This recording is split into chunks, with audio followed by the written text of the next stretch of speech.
하나님 아버지 감사드린다. 오늘도 저희에게 이렇게 예배를 드릴 시간을 허락해 주시면 감사드린다. 오늘 정말 말씀 가운데도 주님께서 거하시길 바라고, 저희가 찬양을 드리는 가운데서 계시길 바라고, 기도 드릴 때도 계시길 바라고, 그리고 교제하는 가운데도 계시길 바랍니다. 오늘 예배의 주인은 오직 주님만이 되시길 바라며 모든 것에 감사드리며 예수님이 기도되었습니다. 아멘.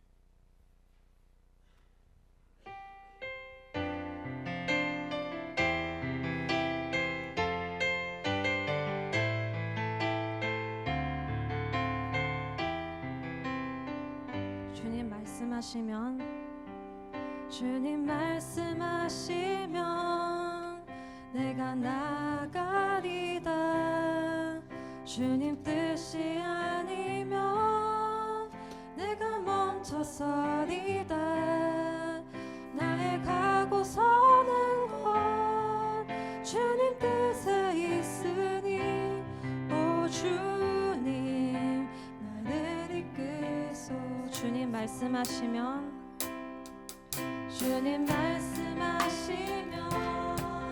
내가 나가리다.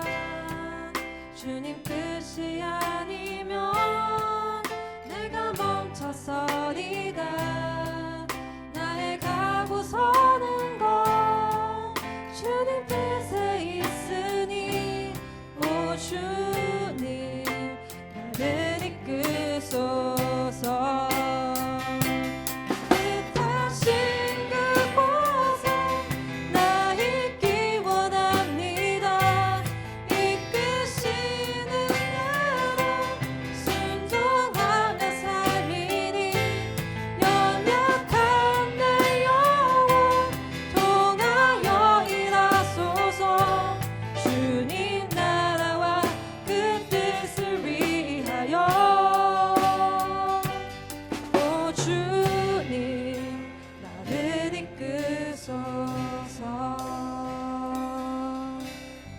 주님 말씀하시면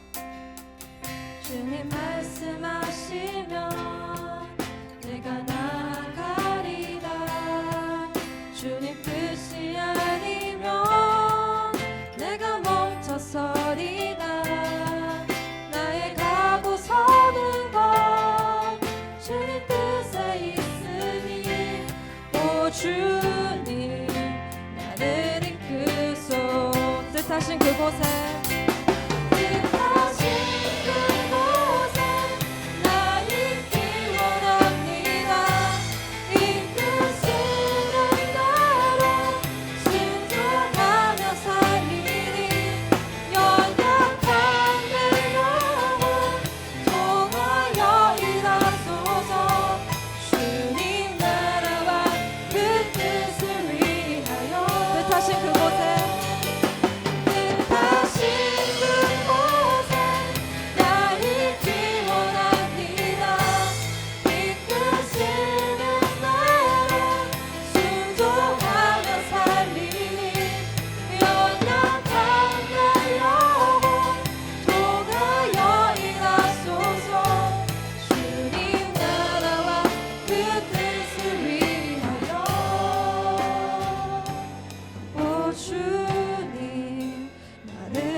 오 주님 나를 이끄소서.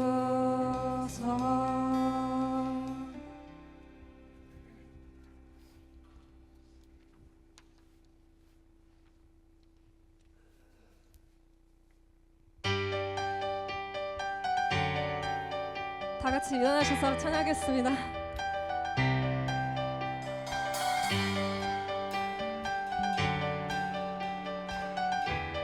하늘에 계신 아버지 이름 거룩하며 주의 영광 이곳에 가득하길 기도하네. 하늘에 계신 아버지 주 이름 다 외치며 주의 영광 이곳에 가득하길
죽으시고 우리 위해 죽으시고 다시 사신 우리 위해 죽으시고 우리 위해 죽으시고 다시 사신 생명의 주 예수 열방의 소망 예수 우리의 위로자 주는 온 땅의 영원한 소망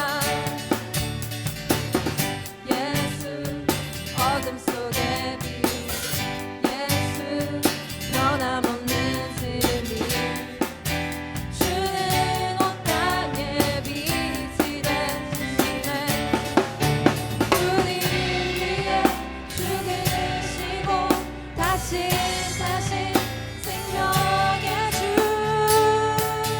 주님만이 소망이요 변함없는 반석이라 주님만이 온 세상을 비추시네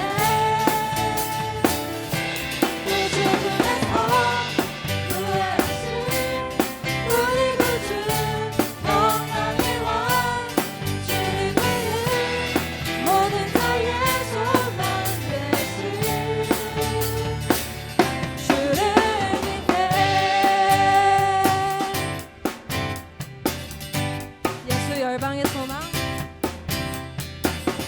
예수 열방의 소망 예수 우리의 위로자 주는 온 땅의 영원한 소망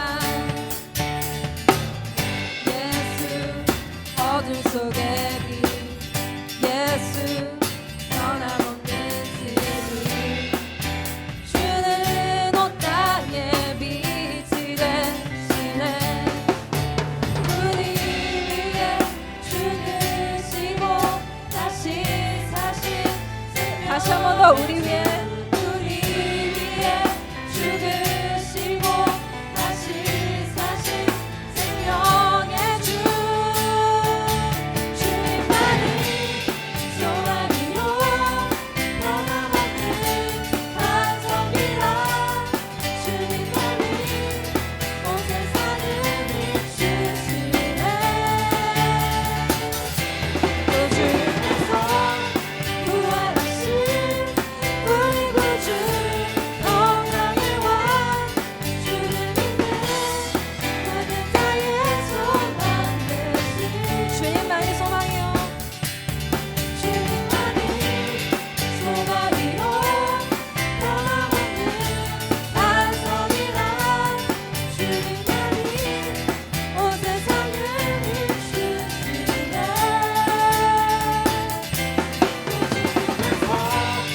부활하신 우리 구주 영광의 왕 주를 믿는 모든 자의 소망 되신 주를 믿네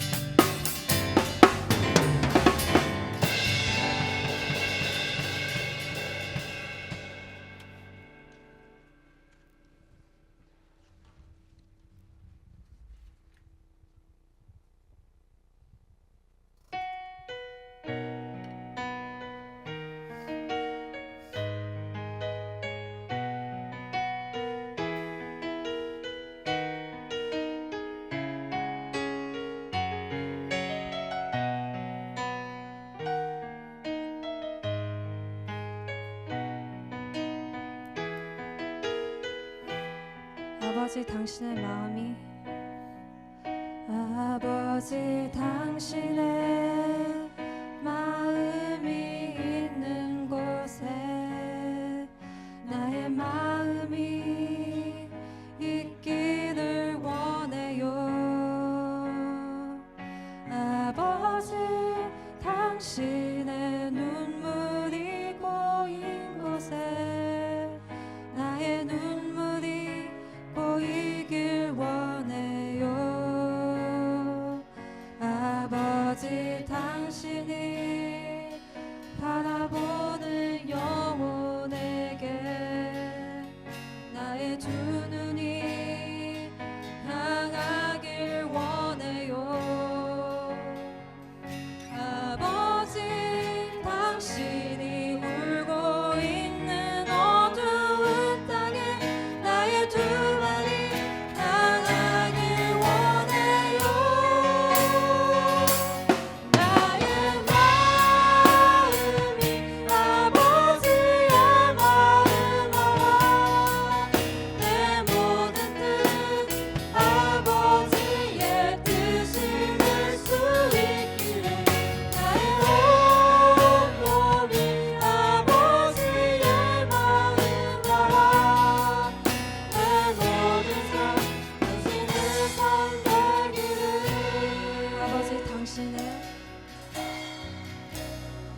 나의 두 눈이 향하길 원해요.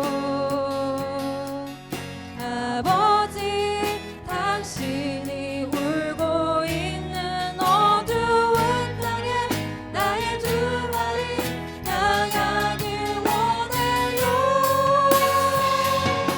나의 마음이 아버지의 마음 알아. 내 모든 뜻 아버지의 뜻이 될 수 있기를. 나의 온 몸이 아버지의 마음 알아. 내 모든 삶 당신의 삶 되기를. 나의 마음이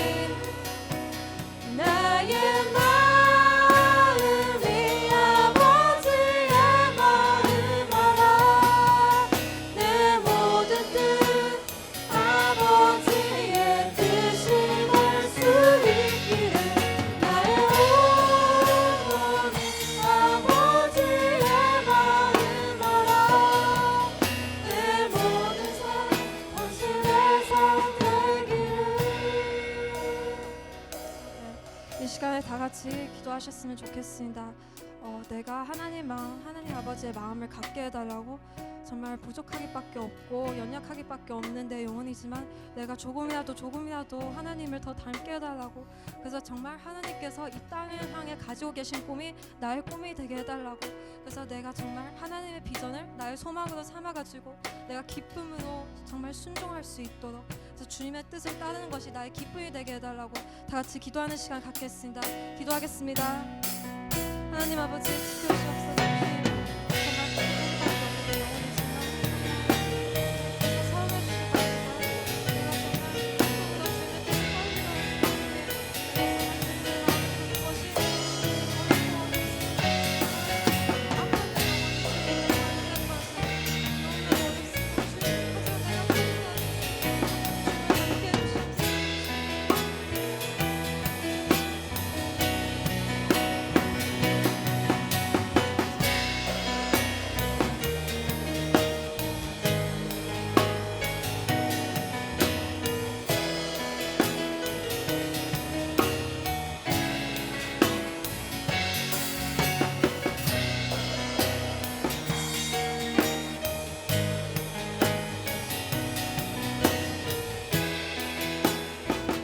다시 찬양하겠습니다. 나의 마음이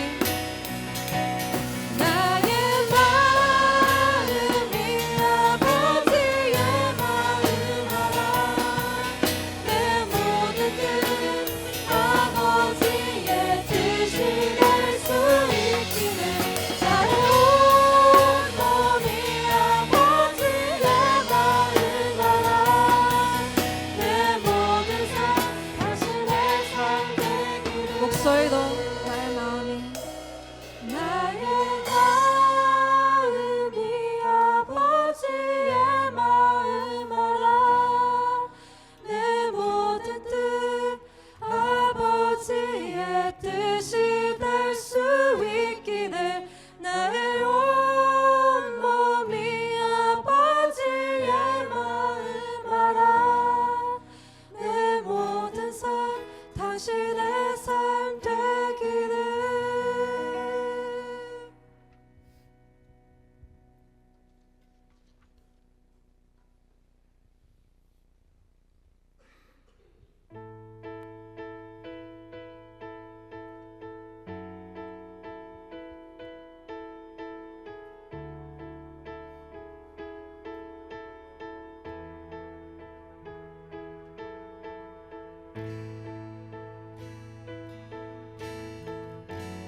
높고 위대하심을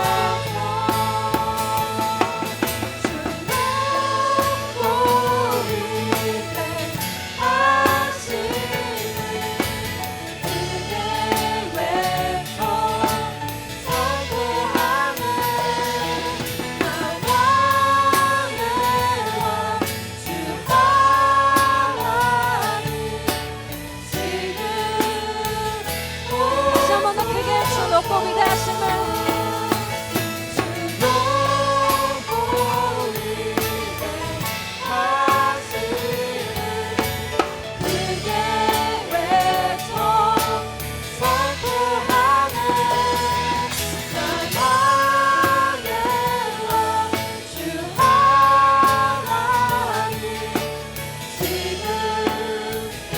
우리 목소리로 찬양하겠습니다.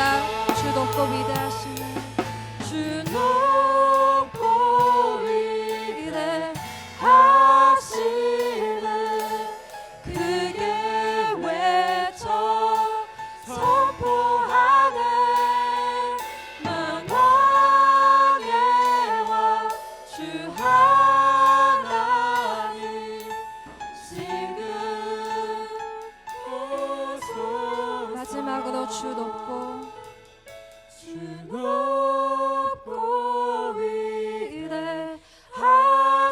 위대하심을 크게 외쳐 선포하네 만왕의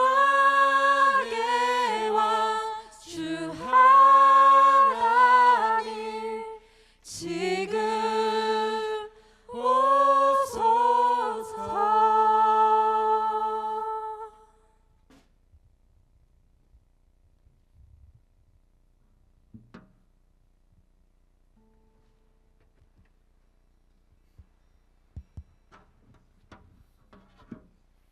다 같이 함께 기도하겠습니다.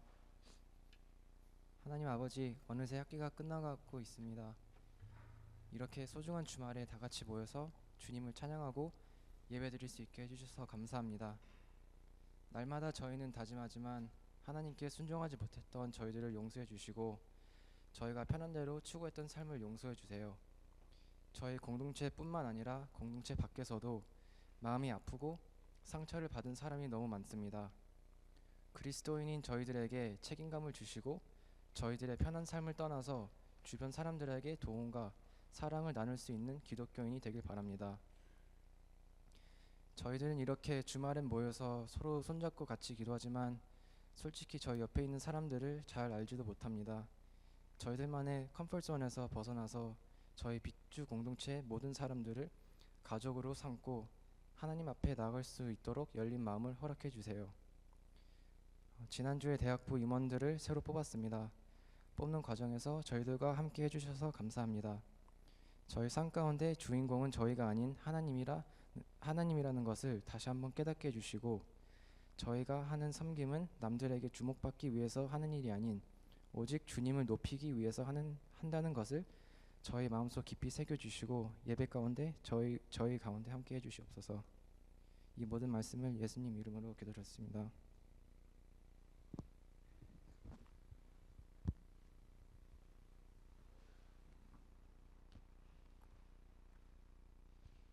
오늘 나눌 말씀은 느헤미야 1장 1절에서 11절입니다. 느헤미야 1장 1절에서 11절입니다. 번갈아 가면서 다시 읽겠습니다.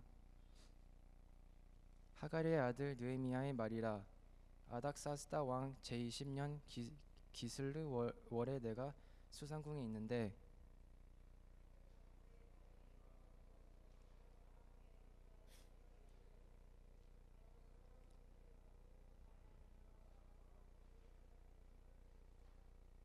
그들이 내게 이르되 사로잡힘을 면하고 남아있는 자들이 그 지방 거기에서 큰 환난을 당하고 능욕을 받으며 예루살렘 성은 허물어지고 성문들은 불탔다 하는지라.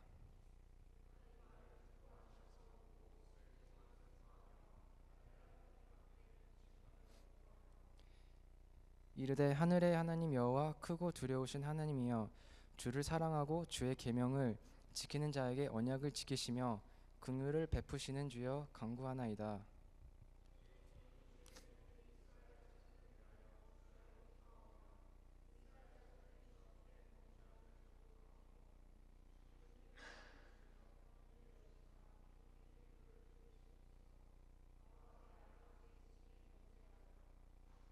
주를 향하여 크게 악을 행하여 주께서 주의 종 모세에게 명령하신 계명과 율례와 규례를 지키지 아니하였나이다.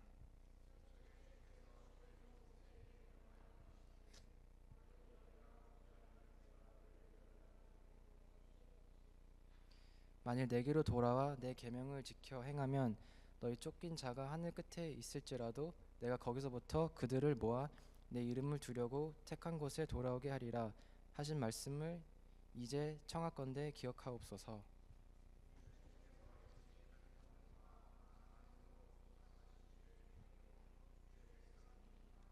다 같이 읽겠습니다.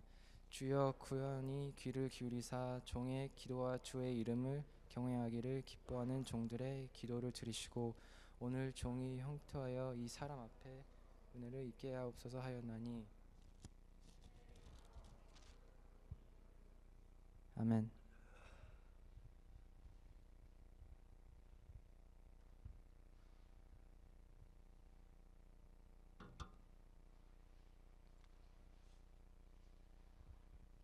네, 광고하겠습니다.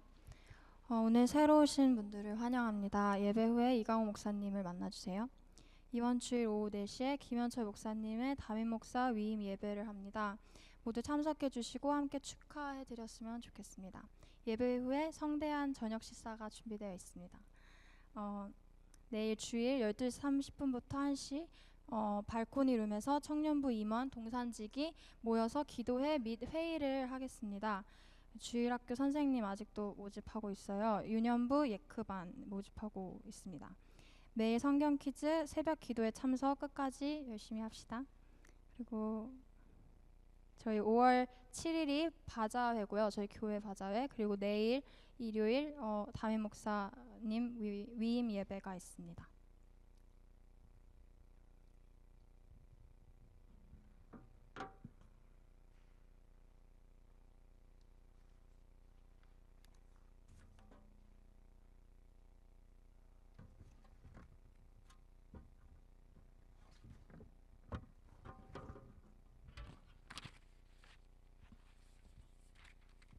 예, 찬양팀 다시 한번 부탁드릴게요. 이거를 여기 앞에다 놓고 해주시면 감사하겠습니다.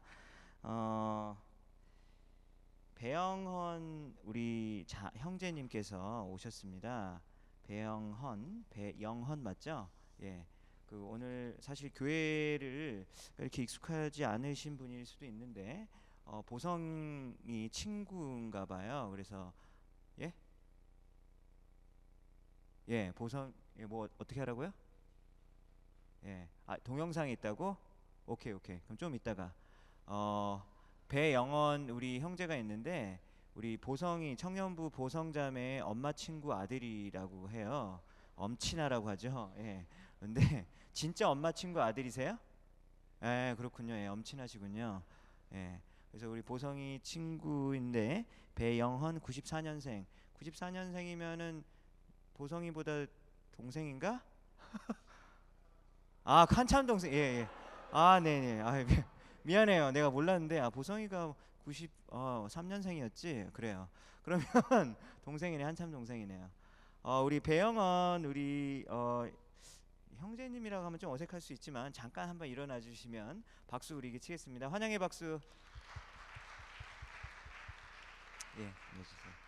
예, 우리 1년 동안 영어 배우러 오셨다고 합니다. 5학년수 오셨나 봐요.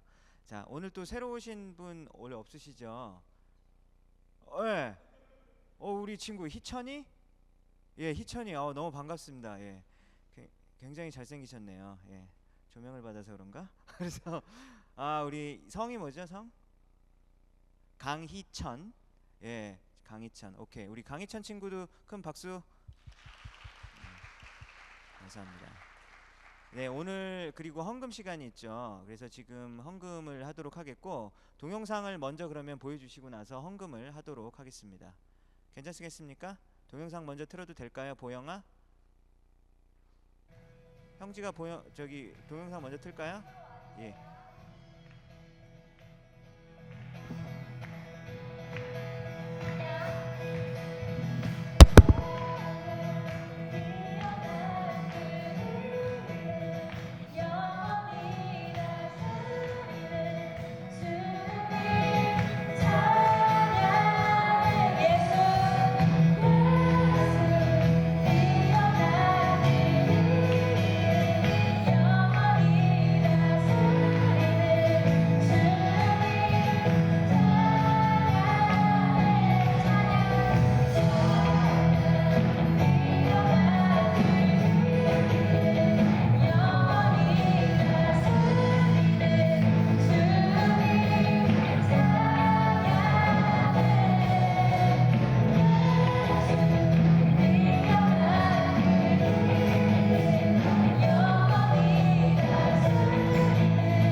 네, 동영상 만들어 주셔서 감사합니다. 지금 이 시간에 우리 샘터마을 한국에 계신 치매에 걸리신 우리 할아버지 할머니들 함께 사시고 계시는데 그분들을 위해서 헌금을 하도록 하겠습니다. 지금 1년 동안 저희가 모은 헌금의 금액이 1,500 몇십 달러인 것 같더라고요. 그래서 꽤 많이 모였는데 지금 여름에 보내드리도록 하기로 지금 계획을 하고 있습니다. 그래서 오늘이 마지막 헌금을 하고 그리고 보내드리도록 하겠습니다. 예, 반주 부탁드리고요. 그러면 헌금 걷어주시면 되겠습니다.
자, 이 시간에 헌금을 위해서 잠깐 기도하겠습니다. 하나님 감사합니다. 이 시간에 저희를 하나님 앞에 예배드릴 수 있도록 이제 한 곳에 불러주시니 참으로 감사를 드립니다. 이 시간에 샘터 마을에 계신 우리 할아버지 할머니들을 위해서 기도하면서 우리 헌금을 하나님께 올려드립니다. 하나님, 이 헌금을 통하여서 주님의 나라 확장되게 해주시고 우리 샘터 마을에 계시는 우리 어려우신 할아버지 할머니들에게 큰 위로와 기쁨이 되는데 잘 쓰여질 수 있도록 도와주시옵소서. 하나님, 그 사역을 위해서 수고하시는 목사님과 사모님 그리고 여러 스태프들 부족함이 없도록 도와주시고 하나님, 그분들 마음 가운데 기쁨이 차고 넘칠 수 있도록 도와주십시오. 하나님, 이 시간에 느헤미야 말씀을 가지고 우리가 하나님의 말씀 듣기 원합니다. 이 시간에 말씀을 듣지 못하게 하는 우리 사탄 마귀의 간괴한 계략 가운데서 우리를 지켜주시고 오직 하나님의 말씀에 집중할 수 있도록 도와주십시오. 하나님, 우리의 머리만 커지는 것이 아니라 하나님의 말씀을 우리의 영혼 가운데 깊숙이 새겨서 삶 가운데서 실천하고 또 우리의 말씀이 살아서 움직여서 역사하는 그런 놀라운 능력이 나타나게 하여 주시옵소서. 함께 하실 줄을 믿사오며 예수님의 이름으로 기도드렸습니다. 아멘. 네, 오늘 느헤미야 1장입니다. 2016년이 되어서 구약성경, 신약성경 이렇게 왔다 갔다 이렇게 두 달에 한 번씩 성경이 옮겨갔는데 사순절을 맞이해서 누가복음을 하고 드디어 누가복음이 끝나고 오늘 느헤미야서로 들어가게 됩니다. 오늘 어떤 분들은 느헤미야가 좀 찾기가 좀 어려우신 분들도 있었을 거예요. 그래서 구약성경 느헤미야입니다. 오랜만에 제가 구약을 하기 때문에 이 느헤미야를 알려면 느헤미야의 약간 그 히스토리컬 백그라운드를 조금 아셔야 되는데 오늘 아침에 동산지기 친구들과 얘기를 해보니까 굉장히 많은 분들이 제가 많이 반복했던 부분을 까먹고 있었다는 것을 알게 되었습니다. 이 느헤미야가 살았었던 때가 언제인지를 알아야지 이 본문이 정확하게 이해가 될 수 있을 텐데요.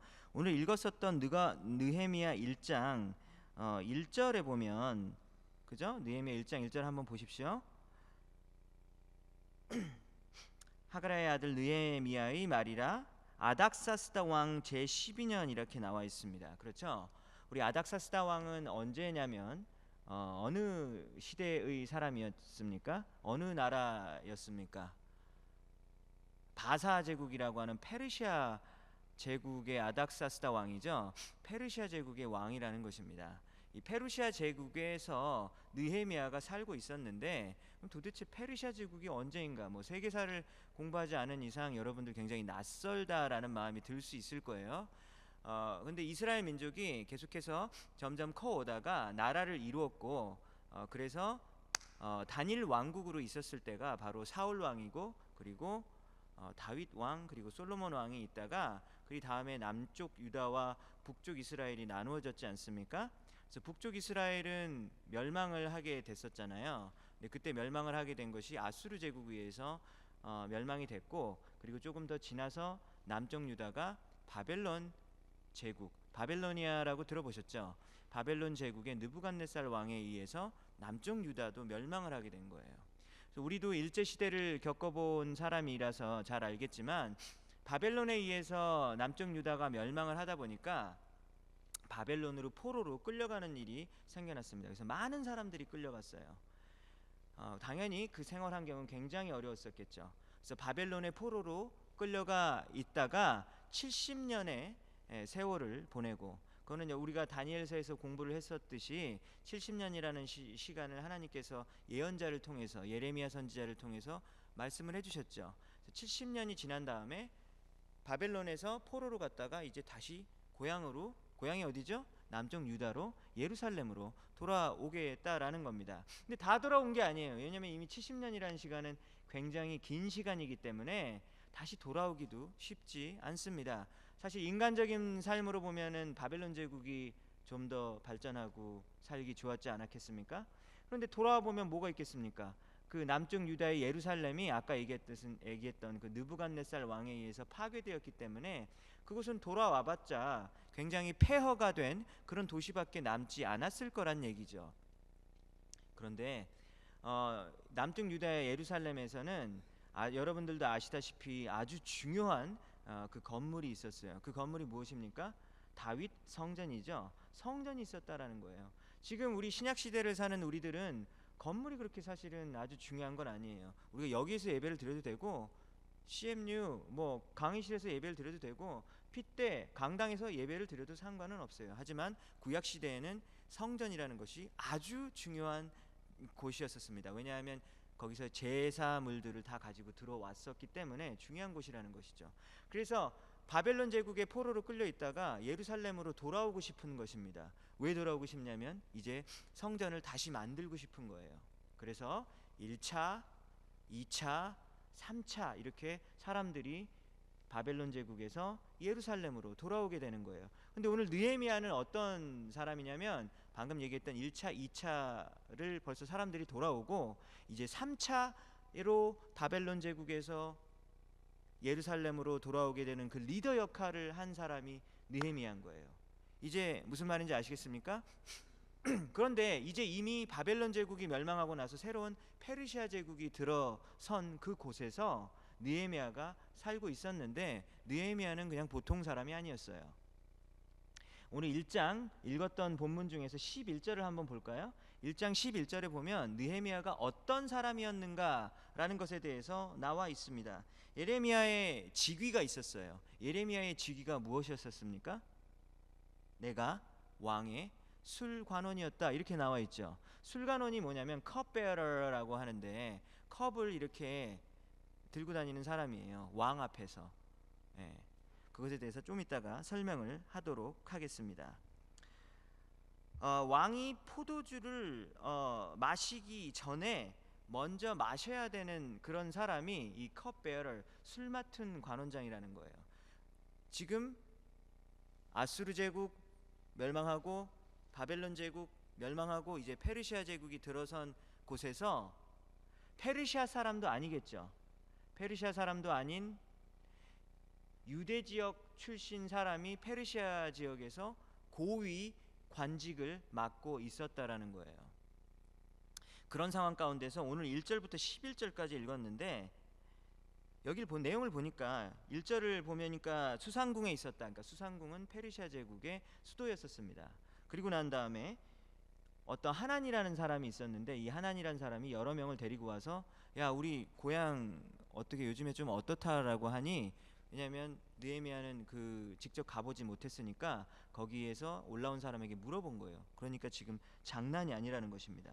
그래서 3절에 보면 거기서 보면 예루살렘 성이 허물어지고 성문들이 불이 탔다라는 소식을 듣게 된 거예요. 그래서 느헤미야가 페르시아 제국에서 높은 고위관직을 잘 살고 있는데 두고 온 조국이 아주 황폐화되었다라는 소식을 다른 사람을 통해서 듣게 되었다라는 것입니다. 그리고 나서 반응을 보니까 어떠냐면 4절 굉장히 중요한데요. 4절 한번 볼까요?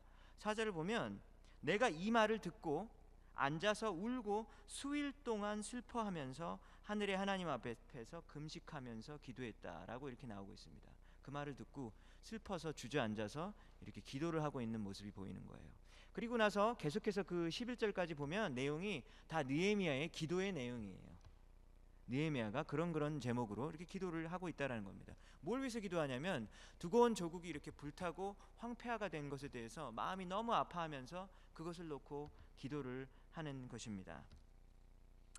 자, 여기에서 중요한 것이 있는데 느헤미야가 고위관직이고 술 맡은 관원장이었다라는 얘기가 나오는데 페르시아 제국의 아닥사스다 왕은 여러분들이 그 300이라는 영화 봤죠? 그죠? 지난번에 에스더 설교하면서도 얘기했지만 300이라는 영화 보면은 그 배 근육이 아주 좋잖아요. 그죠?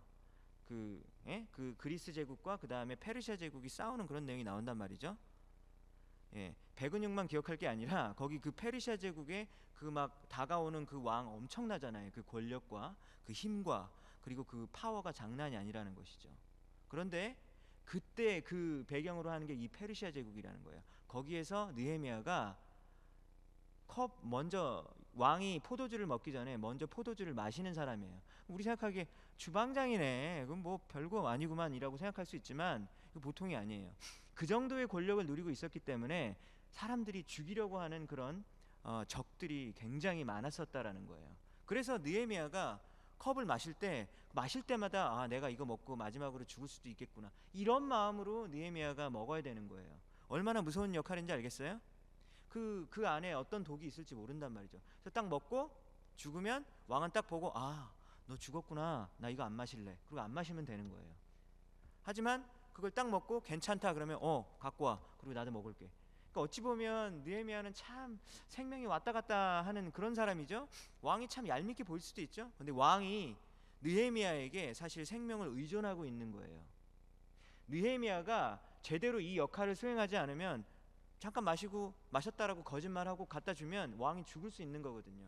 그렇기 때문에 이 왕과 이 컵베어러의 관계, 왕과 술관원의 관계는 굉장히 서로 신뢰하는 관계였고 사실은 그것 때문에 권력이 굉장히 높았었다라는 거예요. 여러분들 청와대 백악관 아무나 들어갑니까? 아무나 못 들어가요. 그렇죠?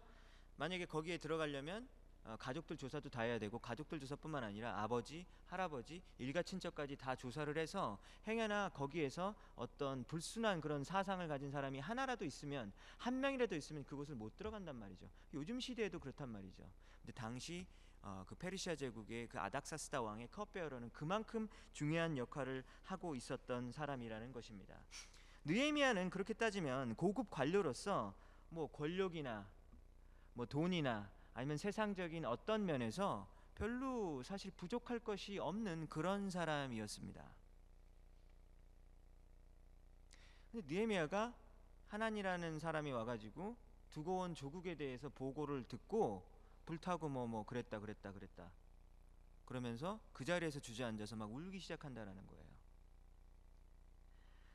이 모습이 하나님 앞에서 신앙적으로 우리가 굉장히 배워야 될 부분이 있다라는 것을 우리가 기억해야 하겠습니다. 느헤미야가 기도를 하게 된 이유가 무엇이었는지를 우리가 잘 생각해야 된다는 것이죠. 왜 기도했습니까?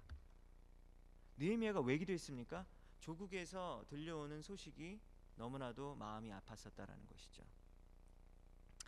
이 포로로 그 바벨로니아 제국으로 갔다가 제가 아까 얘기했듯이 1차 귀환 2차로 이렇게 돌아오는 그 사람들이 환난을 당하고 조국에 다시 돌아가서 환난을 당하고 무시를 당하고 그리고 예루살렘의 성과 문들이 다 불탔다라는 이야기를 듣게 된 것이죠. 그리고 페르시아 제국에서 그 고위 관료로 모든 것을 누리고 있었던 사람이 그것에 대해서 마음 아파할 수 있었다라는 것 자체가 영적으로 깨어 있었다라는 사람이라는 것을 우리는 알 수 있습니다. 왜냐하면 예루살렘으로 돌아온 사람들은 도대체 어떤 사람들이라는 것을 우리가 생각을 해봐야 되는데요. 바벨론 제국에서 포로로 잡혀갔다가 왜 예루살렘으로 돌아가겠습니까? 왜 예루살렘으로 돌아가려면 무너진 성전이 있었던 것을 알고 그것을 회복하고 싶었던 사람들이 돌아간다라는 것이죠. 이러한 사람들이 자신의 어떤 개인적인 편안함을 내어버리고 그리고 영적인 이유 때문에 성전을 세워보고 있다는 그런 이유 때문에 돌아간 것이라는 것이죠. 그런데 그 하나님의 일을 하겠다라고 하고 돌아간 사람들이 지금 엄청난 고통과 그리고 환난을 겪고 있었다라는 것이죠. 하나님의 사람들이 환난과 고통을 겪고 있었다라는 소식을 들으니까 마음이 너무 아프다라는 것입니다. 그게 바로 느헤미야의 마음이었습니다. 하나님의 이름이 땅에 떨어지고 하나님께 귀한 것을 드리는 그 거룩한 제사의 중심적인 위치였던 그 성전이 무너지고 그리고 예루살렘을 그리고 지키고 있었던 그 성과 그리고 성문들이 다 파괴되었다라는 소식이 너무나도 마음이 아팠었다라는 것입니다. 여러분 우리가 다니엘서 배웠었던 거 기억나십니까? 그때 벨사살 왕이라는 왕이 있었죠. 근데 이때 벨사살 왕이 어느 날 밤에 잔치를 하는데 그 잔치에 썼던 그 술잔들이 어떤 술잔이었었습니까? 예루살렘 성전에서 거룩하게 사용되었던 그런 집기들이었죠. 그러니까 성전에서 귀하게 사용되어지는 뭐 예를 들면 뭐 마이크 뭐 아니면 이런 가구들이 밖에 가서 술집에서 바로 사용되어지는 바 앞에서 이렇게 술을 나눠지고 있는 그런 곳에 사용되어지고 있다면 우리가 얼마나 마음이 아프겠냐라는 것이죠. 그런 것들이 다니엘서에 보면 벨사살 왕 때 기록이 되었다라는 것이죠. 그런 모든 소식들을 알고 있는 그런 느헤미야가 오늘 그것 때문에 통곡을 하고 아파하는 것입니다. 그런데 우리는 잘 알고 있잖아요. 한국말 중에서 우리 여기 미국에서 자란 사람들이 많으니까 내 코가 석자라는 말이 있죠. 그죠? 내 코가 석자라는 말이 무슨 말입니까? 내 코가 굉장히 길다는 얘기인가요? 피노키오 코? 내 코가 석자라는 말은 어떤 말이냐면 내가 지금 당하고 있는 고난과 고통과 어려움과 스트레스가 굉장히 많은데 내가 다른 사람을 돌볼 틈이 어디 있겠느냐라는 그 속담이 바로 내 코가 석자라는 그런 속담이에요. 내 코가 석자일 때 나 스스로를 보호할 수 있는 가장 좋은 방법 중에 하나는 바로 눈을 닫고 귀를 닫아버리면 되는 겁니다. 그렇지 않습니까? 여러분들 이 자리에 앉아있는 여러분들에게 물어볼게요. 손 한번 들어보세요. 목사님 저는 고민이 없어요. 정말 행복해요. 저는 정말 고민이 없어요. 이런 사람 한번 손 들어보세요. 요즘에 사는데 정말 고민이 하나도 없다. 너무 행복하다. 기쁘다. 없을 거예요. 저렇게 웃고 있는 옆에 있는 우리 사람도 너는 그렇게 맨날 웃냐 이렇게 교회만 오면 맨날 웃고 있는 친구도 사실 알고 보면 굉장히 힘들어하는 친구들도 있다라는 것이죠.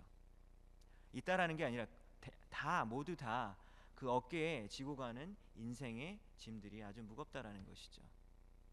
그렇지 않은 사람이 있겠습니까? 없어요. 내가 몸이 아플 때, 우리 특별히 유학하고 있는 친구들 우리 몸이 아플 때 아무도 돌봐주지 않죠, 그죠? 와, 진짜 너 친한 줄 알았는데 내가 아프다고 하니까 빨리 나. 그리고 카톡 하나 오고 말 때가 얼마나 많습니까? 그럼 좀 속상하잖아요, 그죠?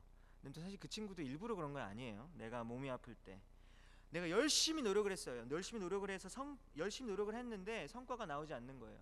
시험에서 실패하거나 성적이 조금 모자라가지고 이게 안 되거나, 그래서 내가 성과를 내지 못해서 막 낙심하고 있을 때, 유학생활을 하고 있는데 내가 돈이 점점점 떨어져 가고 있습니다. 그런데 부모님에게도 이제 말을 못해요. 왜냐면 벌써 몇 주 전에 받았는데 어쩔 수 없이 뭔 때문에 돈이 떨어졌는데 또 달라고 할 수도 없는 상황이에요. 그래서 막 마음이 막 졸여옵니다. 내가 왜 그랬지? 내가 왜 돈을 아껴 쓰지 못했지? 어쨌든 지금 너무 돈이 없어서 너무 비굴하고 힘들어질 때가 있어요. 내가 이 사람은 정말 믿었던 사람이었어요. 믿었던 사람이었는데 나중에 알고 보니까 나랑 별로, 이 사람이랑 별로 안 친했던 거예요. 그거를 다른 통로를 통해서 알게 된 것입니다. 인간적인 배신감을 느낄 때가 우리가 살아보면 있죠. 친구에게 배신을 당할 때도 있고, 아니면 가족에게 배신을 당한 것 같은 그런 느낌이 들 때도 있고, 나랑 정말 가깝다고 생각했던 선배와 후배라고 생각했던 사람에게 내가 큰 배신감을 느낄 때가 있다라는 것입니다. 그리고 나서 그것 때문에 마음이 너무 아픈 거예요. 이게 바로 뭡니까? 내 코가 석자인 상황이겠죠. 여러분, 그 정도의 아픔들은 여러분들 다 한두 가지씩 다 가지고 있지 않겠습니까?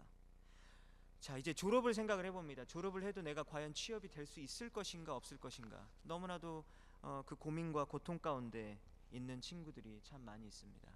그래서 우리 이번 여름에도 사실 다음 달에도 졸업을 많이 하는데요. 우리 대학교도 그렇고 대학원도 그렇고 졸업을 많이 합니다.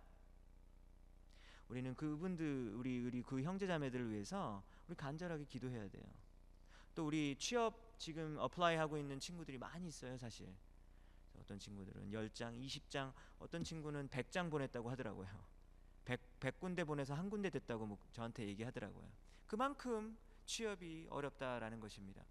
이게 근데 말로만 그거 다 하는 거지 뭐. 우리 뭐 청년이니까 결혼하기 전에 다 뭐 그런 거 취업 준비하고 다 하는 거 아니겠지라고 말하지만, 누구나 다 하는 일이지만 이게 얼마나 힘들고 어려운 일입니까?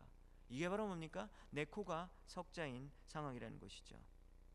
우리는 내 자신의 일도 감당이 안 되는 그런 삶을 살고 있는 사람들이 대부분입니다. 그때 누군가 나에게 손을 내미는 거예요. 누구야? 친구야? 나 좀 도와줘 라고 손을 내미는 거예요. 그때 드는 마음이 뭡니까? 야, 내가 지금 너를 어떻게 도와줘? 지금 내 앞가림도 못하고 있는 게 나야. 내 마음이 요즘에 얼마나 찢어지는지 너는 알기나 하니? 너 지금 내 어깨에 지고 가는 짐이 얼마나 무거운지 너는 알고나 있니? 라는 말이 입 밖으로 튀어나오고 싶을 그런 지경이라는 것이죠. 그런데 그때 옆에서 누군가 손을 내밀 때 과연 우리는 어떻게 할 수 있겠습니까? 얘기했죠. 우리 자신을 보호할 수 있는 가장 좋은 방법은 뭐예요? 귀를 막고 눈을 막으면 되는 거예요. 다음에 도와줄게. 지금은 내가 좀 상황이 안 되는데 내가 뭐 어떻게 뭐 그냥 해줄 수는 없고 정말 미안하게 됐다, 친구야.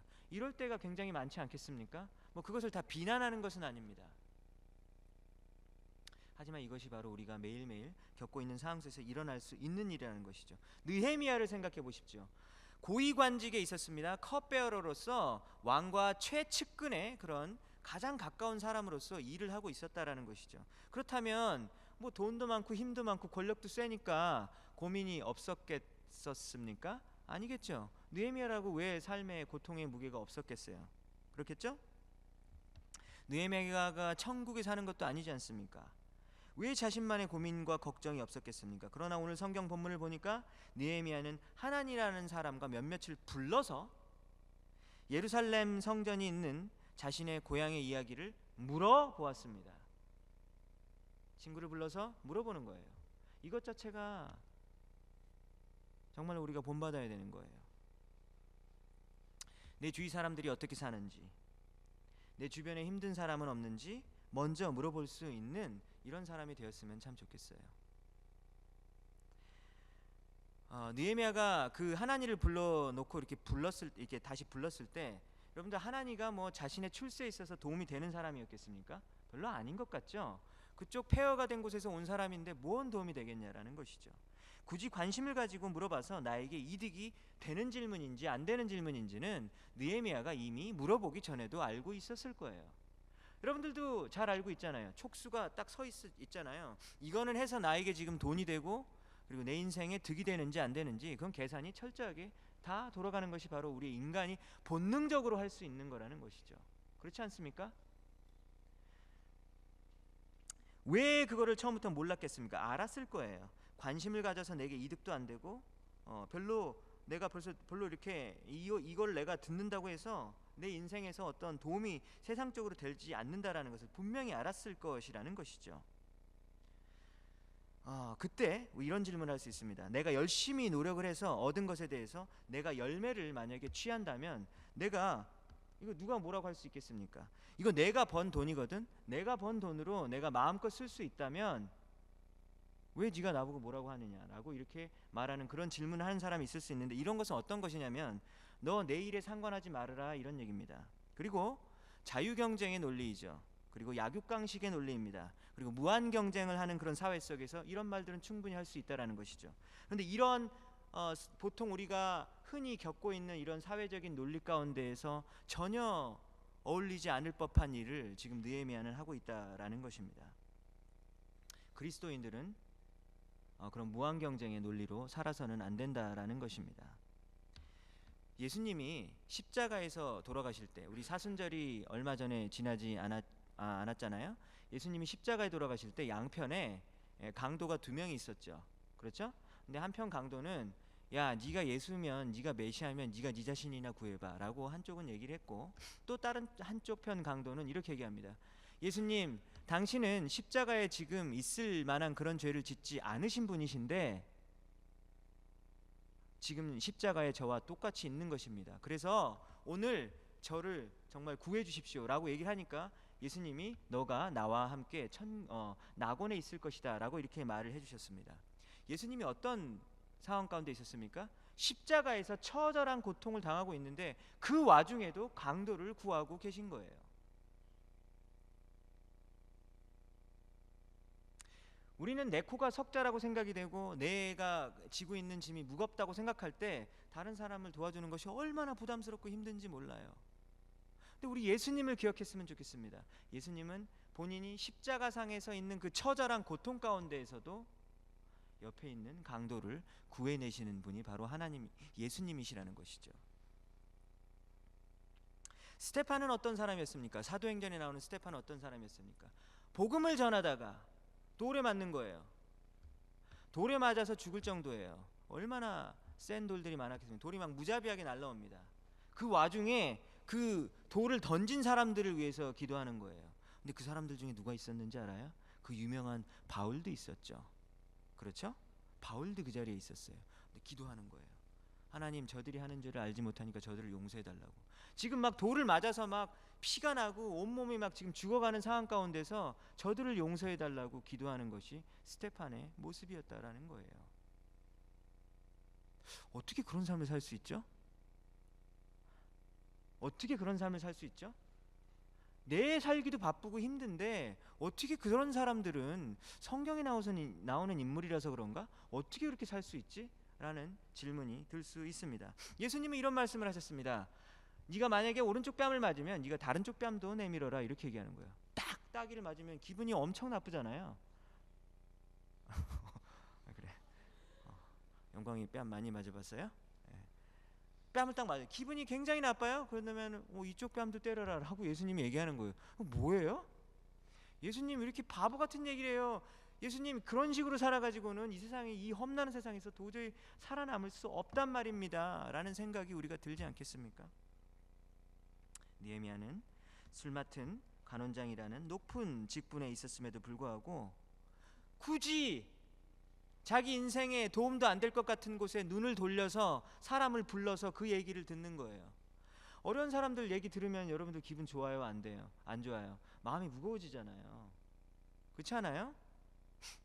무거운 사람 얘기 들으면 물론 동정심은 생기는데 계속 들으면요 마음이 무거워져요. 그래서 때로는 오늘은 기쁜 날이니까, 내 생일이니까 그 얘기는 조금 다음 날에, 이런 게 사실 인지상정 아니겠습니까?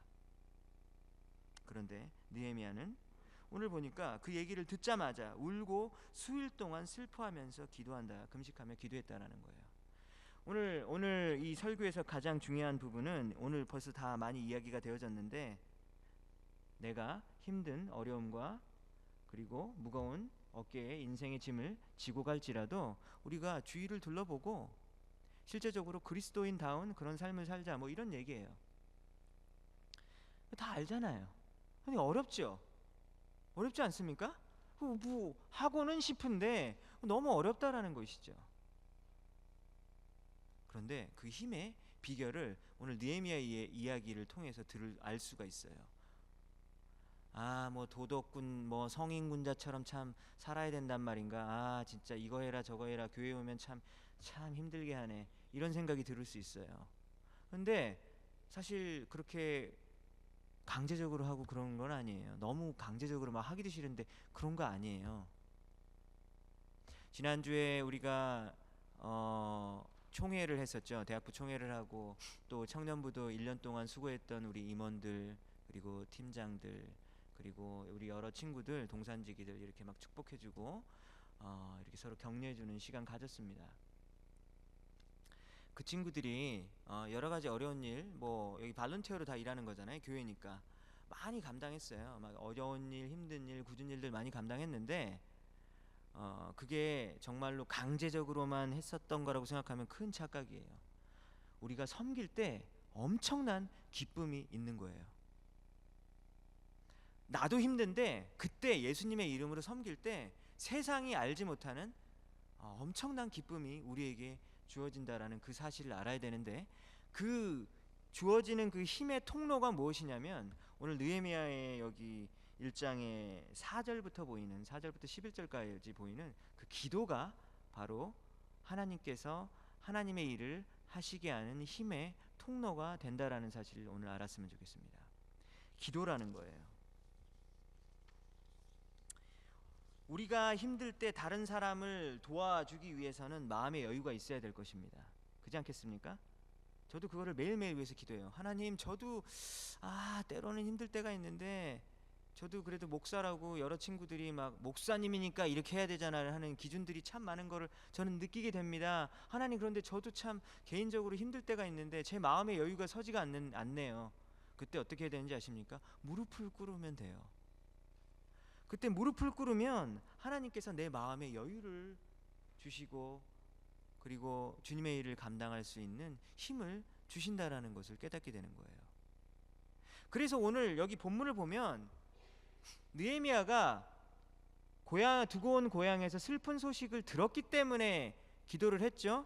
그런데 기도를 하기 때문에 또 그 고향을 위해서 할 수 있는 힘이 공급이 되어지는 거예요. 이게 바로 기도의 신비인데요. 어려운 일을 들었기 때문에 내가 어떤 마음의 감동이 있었기 때문에 기도를 하게 되는데, 그 이유 때문에 막상 기도를 했는데, 그리고 기도를 하고 나면 근데 그 어렵게 느껴졌던 그 일을 감당할 수 있는 힘이 기도를 통해서 주어진다라는 거예요. 하나님께서 기도를 통해서 우리 성도들에게 하나님의 일을 감당할 수 있는 힘을 공급해 주신다라는 것입니다. 4절에 보면 느헤미야는 사랑하는 조국과 신앙의 중심 터전이었던 성전이 무너지고 예루살렘 성이 무너졌다라는 소식을 듣고 주저앉아 몇 날 며칠을 기도를 했습니다. 다 큰 성인 남자가 울면서 그러고 앉아 있다. 이게 만약에 믿음이 없는 사람의 입장에서 보면 어떤 겁니까? 굉장히 참 슬픈 일이 벌어졌나 보다. 얼마나 슬프길래 저 아저씨가 울고 있을까 이런 생각이 들지 않겠습니까? 또 아니면 어찌 보면 아유 뭐 남자가 뭐 이렇게 울고 그래 찌질하게 이런 마음이 들 수도 있어요. 그래서 보통 남자들은 뭐 다 그런 건 아니지만 남자들은 일반적으로 뭐 눈물을 너무 많이 흘리는 것에 대해서 약간 사실 더 창피해하는 마음이 있잖아요. 남자나 여자나 비슷할 수 있을 것입니다. 주저앉아서 이렇게 울고 있다라는 거예요. 세상이 봤을 때는 아 참 얼마나 그 능력이 없으면 저러고 울고 있을까 이렇게 생각이 되어질 수 있는 거라는 거예요. 근데 하나님이 보셨을 때에는 그 눈물의 기도가 영적인 무기가 되는 거예요. 사실은 세상에서 우리 인간이 할 수 있는 가장 위대한 일 그리고 가장 강력한 일은 사실 어찌 보면 기도라는 거예요. 왜 그렇습니까? 재능 있는 사람들 많아요. 똑똑한 사람들 많아요. 기술이 있는 사람들이 많아요. 근데 그것에 의존해서 어떤 일을 할 때 세상 일은 아주 잘할 수 있을지 모르겠어요. 근데 하나님의 생명을 살리는 일은 그런 식으로는 절대로 조금도 못해요. 조금도 그런 일은 벌어질 수 없어요. 생명을 살리는 그 구원은 오직 하나님께만 달려있기 때문입니다. 여러분들 구원을 하나님이 하시는 것이지 사람이 할 수 있는 일이라고 생각하십니까? 큰 착각이에요. 하나님의 일을 여러분들 하고 싶으십니까? 여러분들 그리스도인으로서 지금 젊은이들이잖아요.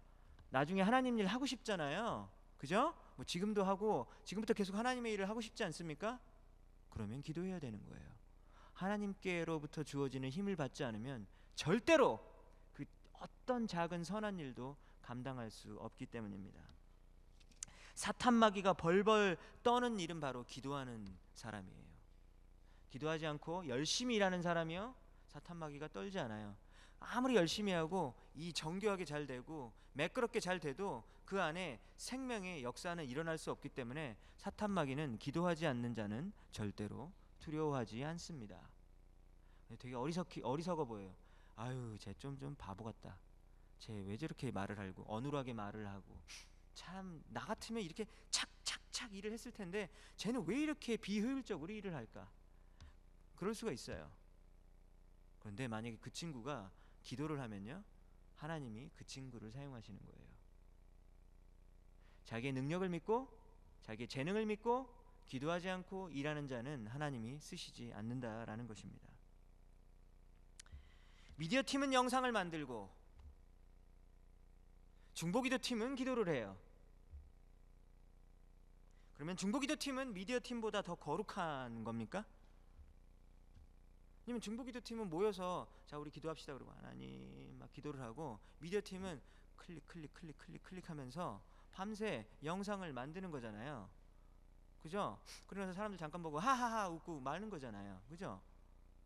그러니까 우리가 생각해 보면 문서팀 주보 만들고 미디어팀 영상 만들고 그거보다는 중보기도 팀이 모여서 막 하나님께 막 기도를 하고 막 찬양팀 앞에서 막 찬양을 하고 막 손을 들고 찬양을 하고 이쪽이 좀 더 거룩해 보인다라는 것이죠. 그렇습니까? 아니에요. 둘 다 거룩한 주님의 일이에요. 그런데 그 모든 일을 감당할 때 반드시 느헤미야처럼 무릎을 꿇고 겸손한 마음으로 그리고 진실한 마음으로 기도를 할 때 그 하나님의 일이 감당이 되고 그 일을 하는 곳에서 하나님의 열매가 드러날 수 있는 거예요. 눈물을 흘렸다라는 말은 그것을 처절하게 하나님의 마음이 내 마음이 되어서 그것을 공감하는 거예요. 하나님의 마음을 공감하는 거예요. 오늘 찬양처럼 나는 지금 편한데 조국 이스라엘이 쓰러진 게 나랑 뭔 상관이야 라는 생각이 드는 것은 자연적인 인간 본능의 마음이고 하나님이 주시는 마음은 그 무너진 성전이 바로 진짜 내 억장이 무너지는 것 같은 마음인 거예요. 그래서 그게 눈물이 나오는 거예요. 그래서 여러분들에게 한번 물어보고 싶어요. 여러분들 최근에 기도하면서 막 눈물을 흘리면서 기도해 본 적이 있으십니까? 있으실 거예요. 근데 있으신데 그 일들이 혹시 자신의 어떤 그런 일에만 관련된 일은 아닌지 한번 생각해 보세요. 자신에게만 관련된 일, 당연히 자신의 일을 위해서 기도해야 됩니다. 근데 자신에게만 관련된 일로만 놓고 내 마음이 정말 억장이 무너지듯이 가슴이 절절하면서 기도를 하는 나였는지, 아니면 우리 동산원들 중에서 아니면 내 옆에 있는 우리 친구들 중에서 그 친구 요즘에 어려우니까 우리 그 친구를 위해서 기도하는데 정말 간절하게 기도하는 거예요. 정말 간절한 마음으로. 교회 오면 기도하란 얘기 많이 들어봤잖아요. 그죠? 성경 읽으란 얘기 많이 들어보잖아요. 근데 내가 오늘 물어보는 겁니다. 여러분들 기도할 때 정말로 간절한 마음으로 기도하는지 물어보는 거예요. 기도가 능력이 있는 기도와 능력이 없는 기도가 있는 것 같아요. 왜냐하면 우리가 교회를 워낙 오래 다녔기 때문에 기도를 할 때 술술술술 나오거든요. 저는 고등학교 2학년 때 처음 교회를 왔다고 제가 누누이 말씀드렸잖아요. 그때 기도를 시킬까봐 선생님이 나를 시킬까봐 너무너무 등에서 식은땀이 났어요. 왜 그런지 알아요? 그 교회 다니는 애들이 막 전능하신 하나님 아버지여 온 은혜와 사랑이 풍성하시며 이런 막 종교적인 용어를 나는 전혀 모르니까 나는 행여나 나 시키면 내가 막 실수할까봐 애들이 비웃을까봐 나는 너무 무서웠어요. 나를 기도를 시킬까봐. 그렇죠? 근데 기도의 핵심은 그게 아니잖아요. 종교적인 단어의 말들을 술술술술 풀어내서 야 너 기도해 그러면 야 네가 기도해 너 기도 잘하잖아. 그게 기도가 잘하는 게 아니에요. 기도를 잘하는 건 무엇입니까? 하나님이 진짜로 내 앞에 있는 것처럼 그것을 실제적으로 느끼면서 그리고 내 마음을 정말 다해서 주님 앞에 쏟아내는 것이 그게 진심의 기도죠. 그리고 내가 기도를 하지 않으면 이 일이 되어질 수 없다라는 것을 확신하고 하는 그 기도가 진실한 기도가 아니겠습니까? 그런 기도를 우리가 해야 된다라는 것이죠. 그래서 여러분들에게 우리 느헤미야와 같은 그런 기도를 하자고 제가 여러분들에게 오늘 말하고 싶습니다. 여러분들 우리 대학부와 청년부를 볼 때 오늘 뭐 CMU 카니발이라서 많이 여행을 갔다는 얘기는 들었습니다. 근데 예배 숫자가 우리가 제일 많을 때가 한 80명 정도 예배 드려요. 근데 요즘에는 늘 한 60명, 50명 이렇게 드려요. 20, 30명 어디 간 거예요? 그죠? 원래 또 잘 드릴 수 있는데 다 어디 간 거란 말입니까? 그죠? 분명히 내 생각에는 뭐 꼭 예배를 안 나왔다고 뭐 정죄하는 것은 아니지만 제가 여러 친구들한테 얘기를 많이 들었어요. 목사님 시간 없다는 얘기는 좀 거짓말인 것 같아요. 저는 그렇게 바쁜 숙제를 하고서도 한국 드라마 다 보고요. 게임도 하고요. 굉장히 바빠요. 근데 그거를 조금만 조절을 잘하면 사실 예배 나올 수 있는 시간은 좀 확보될 수 있다라고 얘기하더라고요. 사실 토요일 긴 시간입니다. 제가 이해합니다. 정죄하는 것이 아닙니다. 하지만 우리가 정말로 진심으로 예배가 얼마나 소중한 줄 안다면 우리가 예배를 드리는데 조금 더 우리가 이곳에 마음을 쏟아놓아야 되지 않겠습니까? 그리고 여러분들에게 이렇게 부탁하고 싶어요. 이렇게 보이지 않는 친구들 근데 한 주, 두 주가 아니야. 한 달, 두 달, 세 달. 제가 제 책상 앞에다가 우리 대학부 명단과 그리고 청년부 명단을 쫙 붙여놨어요. 와 보니까 150명은 될 것 같던데. 근데 우리는 한 3분의 1밖에 예배를 안 드리니까 나머지 3분의 2는 어디 갔냐라는 것이죠. 예배 숫자를 채우자라는 게 아니에요. 하나님 앞에 예배를 진심으로 드리는데 나만 드리는 게 아니라 우리 옆에 있는 친구들도 같이 드려서 예수님의 제자로 바뀌어서 이 세상에 나가서 빛과 소금의 역할을 감당해야 되지 않겠습니까? 근데 그런 마음이 그냥 그러면 좋죠. 목사님 말에 동의합니다. 좋은 말씀이네요. 이 정도가 아니야. 그게 아니라 이 말을 듣고 앉아서 울고 수일 동안 슬퍼하며 하늘의 하나님 앞에 금식하며 기도하며 주저앉는 우리가 되었으면 좋겠습니다. 주저앉아서 눈물을 흘리면서 기도하는 우리가 되었으면 좋겠어요. 우리 대학부를 놓고 막 기도하는 거예요. 내가 회장이 아니더라도 대학부를 위해서 기도할 수 있는 거 아닌가요? 그렇죠?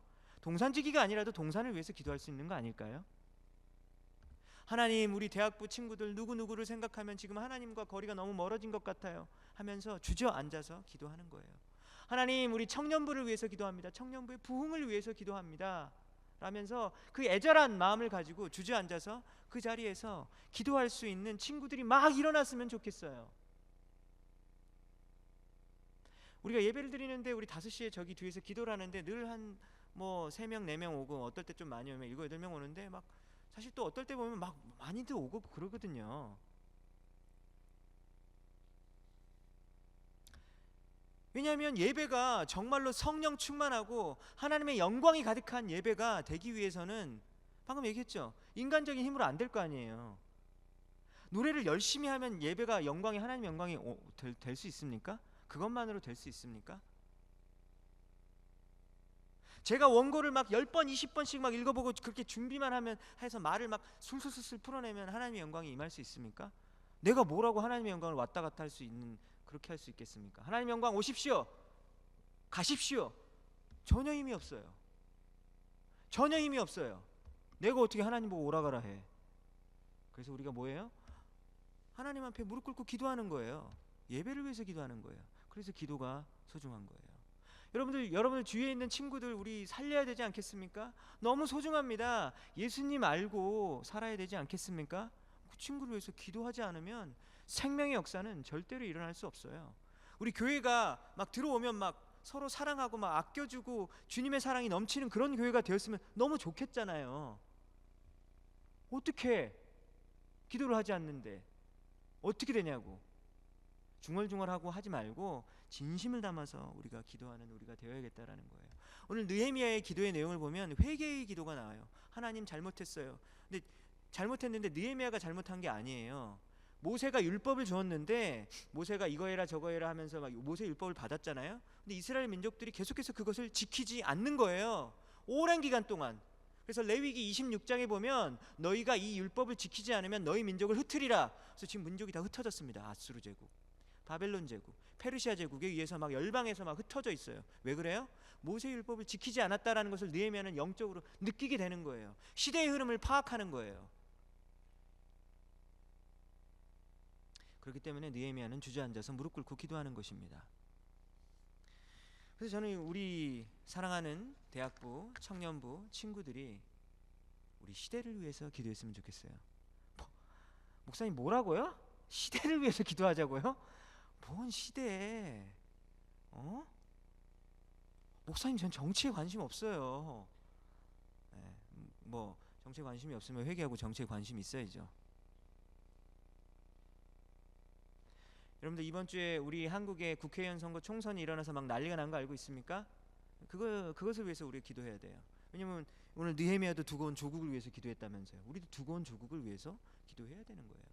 여러분 미국을 위해서 기도하고 있습니까? 미국 대선을 위해서 기도하고 또 미국 사회에서 벌어지고 있는 여러 가지 그런 일들, 뭐 사회뿐만 아니라 여러분 학교만 봐도 알잖아요. 학교 캠퍼스에서 벌어지고 있는 수많은 비성경적인 그런 일들을 놓고 주저앉아서 기도해야 되지 않겠습니까? 그래야지 하나님의 역사가 일어나지 않겠습니까? 우리 비판하지 말고 기도의 자리로 나오시는 여러분들 되시기 바랍니다. 자신의 의견만 이야기하는 것이 아니라 기도의 자리로 나오시는 여러분들 되시기 바랍니다. 의견을 이야기하고 비판하는 것은 별로 어려운 일 아니에요. 뭐 웬만한 이성이 있으면 뭐 그거 못해요? 이렇게 하면 잘 될 것 같아요. 모르나 누가? 기도해야 하나님의 역사가 일어납니다.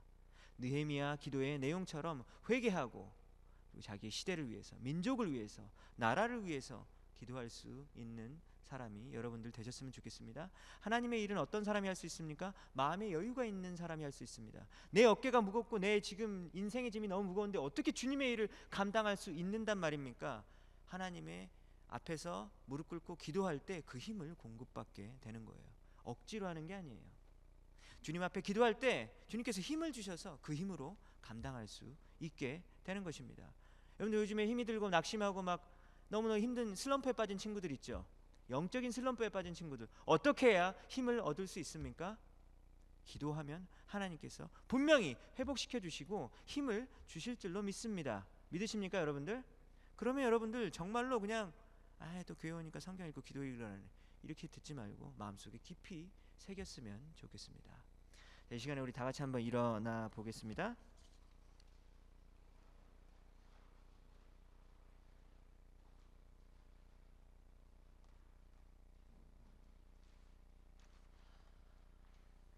우리 하나님 아버지의 마음 우리 찬양하겠습니다. 찬양부장님, 찬양팀장님 나와주시고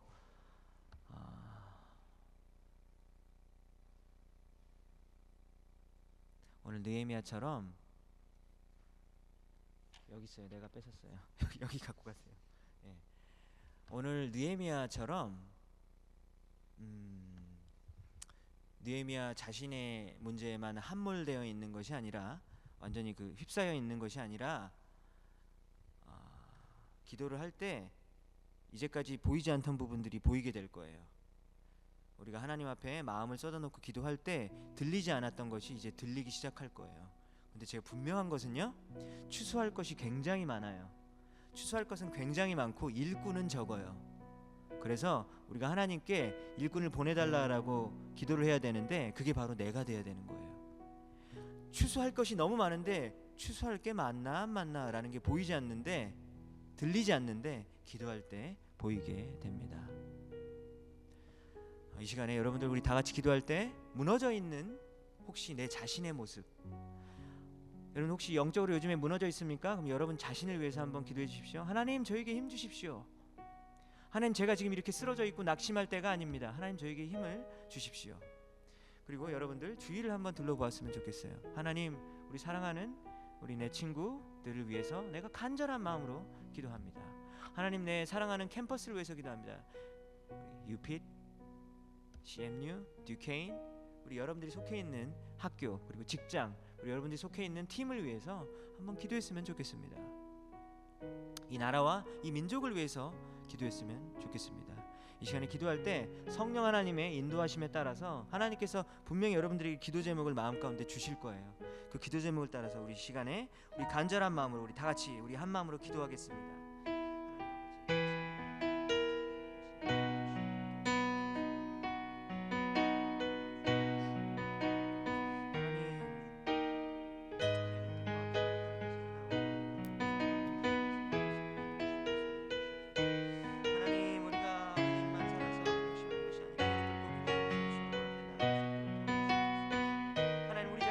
시켜 주시옵소서. 내 마음 가운데 여유를 아버지 없이 주시기 원합니다. 하나님, 그러할 때 주님의 일을 감당할 줄로 아버지 믿습니다. 하나님 기도합니다.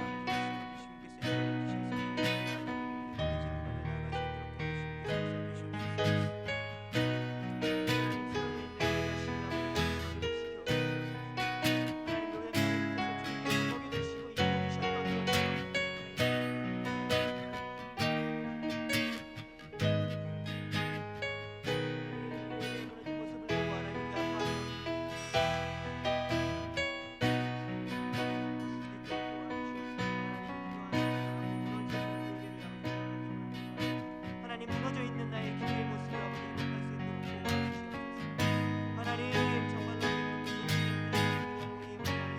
우리 일꾼들을, 하나님의 용사들을 세워 주시옵소서.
하나님, 감사합니다. 오늘 느헤미야 말씀 주심을 감사드립니다.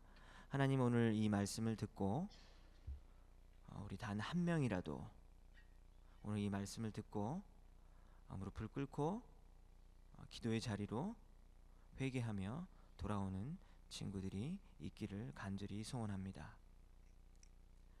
하나님, 오늘 말씀을 듣고 한 귀로 듣고 한 귀로 흘리는 것이 아니라 하나님의 깊은 기도를 경험하고 체험하며 기도의 능력을 고백할 수 있는 친구들이 이 자리에서 나올 수 있기를 간절히 소원합니다.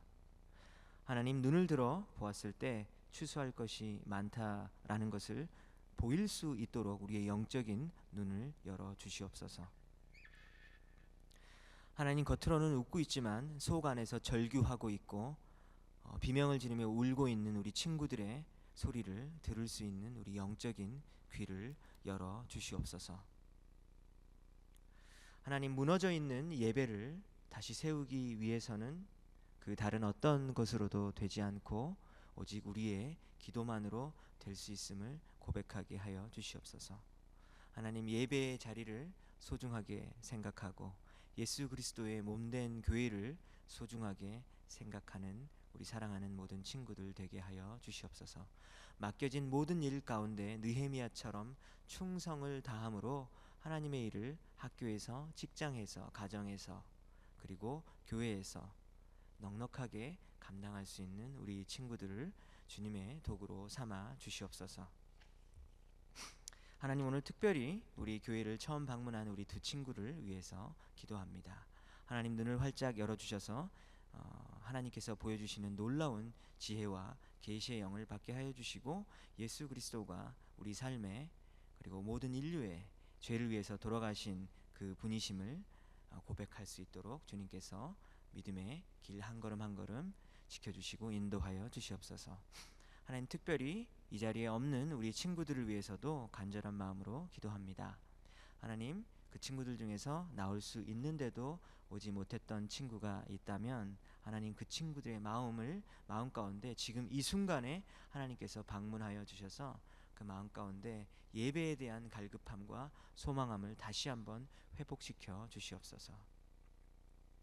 이제는 우리 구주 예수 그리스도의 은혜와 하나님 아버지의 무한하신 사랑하심과 성령님의 감화 감동 교통하심이 오늘 말씀을 듣고 느헤미야처럼 그 자리에 주저앉아 눈물을 흘리며 하나님께 간구함으로 하나님의 능력을 받기를 소원하는 우리 사랑하는 모든 형제 자매들의 머리 위에 이제로부터 영원까지 함께 하실지어다. 아멘.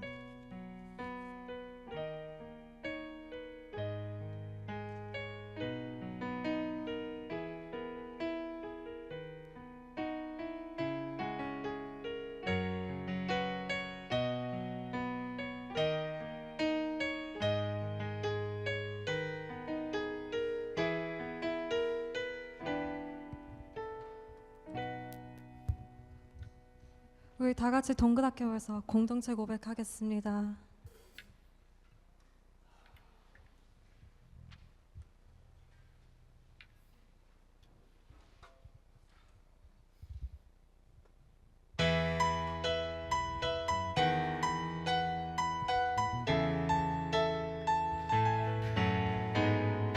우리 걸어가는 이 길이 결코 처음 밟는 길은 아니야.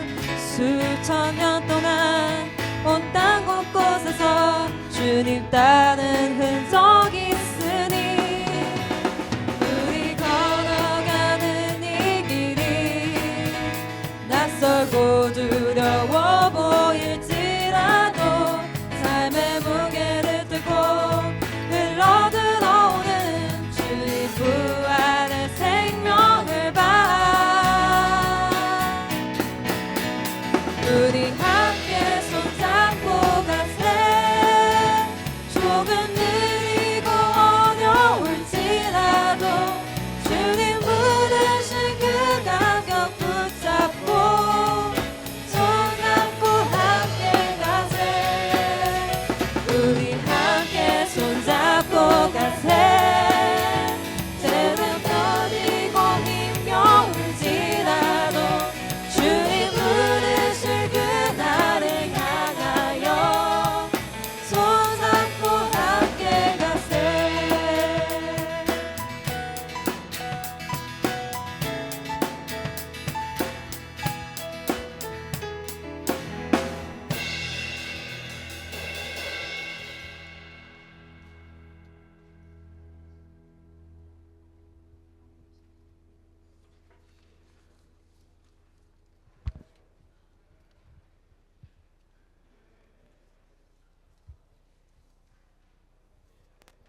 수고하셨습니다. 다 같이 모여서 기도하고 마칠게요.